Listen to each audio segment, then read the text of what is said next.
Adriana Benjumea, tú eres directora de Corporación Humanas. ¿Cuál es tu comentario sobre el acuerdo de ayer? Bueno, pues desde las mujeres podemos decir que es un acuerdo histórico para el país, que es un acuerdo histórico en el marco del proceso de paz. Creemos que la tensión entre paz y justicia, de alguna manera, con lo que ayer se firma y se pone al público en Colombia, es fundamental y es un muy buen mensaje para pensar que este proceso de paz en Colombia no tiene retroceso. Creemos que desde las mujeres se habría que pensar mucho más en lo que significa cumplir con la resolución 1325. Las mujeres no solamente podemos estar en la implementación de los acuerdos, lo que ayer vimos fue un acuerdo firmado en justicia donde predominaban los hombres, no solamente el presidente, no solamente los miembros de la guerrilla de las FARC, sino que además el presidente Santos hizo acompañar de una serie de asesores y de personas importantes en Colombia, y las personas importantes todas fueron hombres. Entonces sí hay un llamado de atención muy fuerte del gobierno colombiano, que no se olvide de las mujeres, que las mujeres tenemos una voz también en la firma de los acuerdos, también hemos jugado un papel importante en lo que significa la justicia para las mujeres, y creemos que eso ayer estuvo muy perdido de la esfera pública. También hay unos riesgos en lo que tiene que ver con el reconocimiento. Efectivamente, la violencia sexual queda como un delito no amnistiable, como un delito no conexo al delito político, y eso es fundamental para las mujeres en Colombia, pero hay que tener muy claro que la violencia sexual es una categoría muy amplia, donde hay muchos delitos de violencia sexual, las violaciones, los delitos abusivos, donde están las niñas, y será de vigilancia también de las mujeres y de cumplir las demás resoluciones, la 1820 y la 1888, de cómo se va a abordar directamente la violencia sexual en el tema de los acuerdos, en el tema de justicia en Colombia. Hasta ayer se dudaba que la violencia sexual iba a ser parte de este acuerdo. ¿A qué se debe que lo hayan incluido? Bueno, pues nosotras como organización de mujeres consideramos que fue una apuesta de organizaciones de mujeres. Nosotras adjudicamos ese triunfo, porque para nosotras sí es un triunfo, a un grupo de organizaciones que escribimos documentos, que fuimos a La Habana y que pudimos interlocutar también con el grupo asesor de las FARC, y que por supuesto hemos tenido la posibilidad de trabajar con el grupo asesor del gobierno y plantear ahí nuestras propuestas. Conformamos una coalición que se llama Las Cinco Claves, y en Las Cinco Claves está la Corporación Cisma Mujer, la Red Nacional de Mujeres, la campaña No es hora de callar y la Corporación Humanas. Y nosotras cuatro hemos trabajado en el tema de las cinco claves. En los últimos meses hemos hablado con mucha fuerza del tema. Llevamos 3 años de conversaciones y no se había hablado de violencia sexual, y en los últimos meses estuvimos muy firmes con las dos partes, estuvimos ahí hasta que propiciamos de alguna manera que fuéramos invitadas y que se nos tuviera en cuenta, y nosotras las cinco claves adjudicamos también que eso se haya nombrado de esa manera, también al ejercicio que hemos hecho de insistencia y de persistencia porque la violencia sexual no sea invisibilizada. Pero significa entonces que quien violó a una mujer a causa del conflicto se va a la cárcel.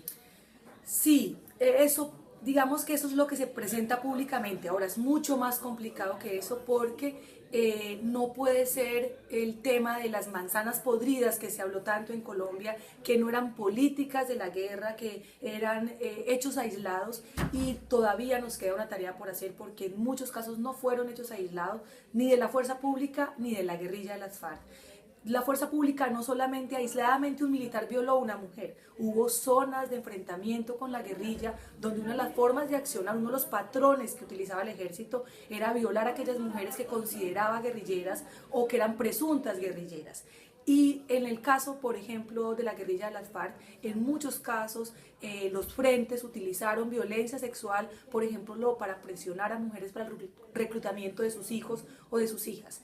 Esos no son patrones, y eso responde a la guerra, eso no está por fuera de la guerra, y eso es lo que aún no se ve en los acuerdos. Efectivamente se dice, quien haya violado a una mujer, guerrillero o fuerza pública, irá a la cárcel. Pero eso es insuficiente. Ahí hay una cosa muy importante, y es que las mujeres y el grupo de mujeres de las cinco claves no estábamos pidiendo penas de 20 años, estábamos diciendo a las víctimas de violencia sexual se les reconoce en la guerra, se hace un tratamiento diferenciado de esas victimizaciones y se reconoce que la violencia sexual tuvo un lugar en la guerra, más que pedir penas de 20 años. Hoy se habla de penas de 20 años para quien haya violado, y nosotras creemos que ni siquiera eso motiva que guerrilleros o miembros de la fuerza pública puedan decir la verdad puedan decir yo violé a una mujer cuando eso les va a implicar una sentencia de 20 años. Entonces también el derecho a la verdad para las mujeres y para las víctimas va a ser más difícil cuando se pone un máximo tan desventajoso y que no motivaría a decir la verdad. También se dijo anoche de que en 6 meses Colombia ya va a tener el acuerdo de paz. ¿Cómo lo ves? Bueno, para nosotros pues es muy importante, creemos que es fundamental, pero es un momento en el que la comunidad internacional, la Unión Europea, los países garantes, Noruega, las mujeres y la solidaridad de las organizaciones del mundo son muy importantes para acompañar lo que nos queda de este proceso. Son momentos en que la derecha aprovecha fácilmente para sabotear el proceso de paz. Es un anuncio que da esperanza, pero es un anuncio que también genera muchos riesgos. Nosotras creemos que es posible que después de llegar al acuerdo en justicia, lo que falta es muy, digamos que el camino está muy abonado para que efectivamente haya unos acuerdos en marzo, pero sí creo que el proceso que tiene que seguir tendrá que ser muy acompañado de la comunidad internacional, como digo, de los países garantes, pero también de otros países de la Unión Europea, porque es un momento de mucho riesgo, pero de mucha necesidad de que la sociedad colombiana esté acompañada por lo que significa la criminalización de la protesta social, la persecución a defensores y defensoras de derechos humanos. Entonces sí está muy a la expectativa y muy de pensar que este proceso de paz en Colombia ya no tiene retroceso. ¿Cuál es tu mensaje directo hacia Noruega como país garante? Bueno, yo creo que Colombia tiene que estar eternamente agradecido con Noruega. Creemos que no solamente el gobierno noruego, sino la sociedad civil noruega, las mujeres noruegas han tenido un papel fundamental en apoyar a Colombia y a la sociedad civil colombiana. Hay un mensaje de seguir ahí, pero además hay un mensaje de inmenso agradecimiento. No se termina con esto y eso también es muy importante para la sociedad civil noruega y para el gobierno noruego, y es que la consolidación de la paz también va a requerir mucho de su apoyo. Creemos que hemos tenido el apoyo fundamental en estos momentos, pero lo que viene es también muy difícil. Yo quiero que también Noruega recuerde otros procesos de paz, lo que pasó en Guatemala, en Centroamérica y en otros países donde posterior a la firma el acompañamiento internacional es imprescindible para saber que los acuerdos se cumplen. Y yo sí quiero hacer un llamado especial a las mujeres noruegas, a la solidaridad de las organizaciones noruegas, a Focus y a todo su equipo que ha estado con nosotras en todo este proceso. Focus estuvo en Colombia desde antes de que se hablara del proceso de paz, insistiendo y diciendo tenemos que hablar de ese tema, tenemos que hablar de paz, tenemos que hablar de 1325, y es decirles, firmados los acuerdos, ustedes tienen que seguir ahí porque las mujeres colombianas sí estamos esperando contar con ustedes posterior a la firma de esos acuerdos. Muchas gracias.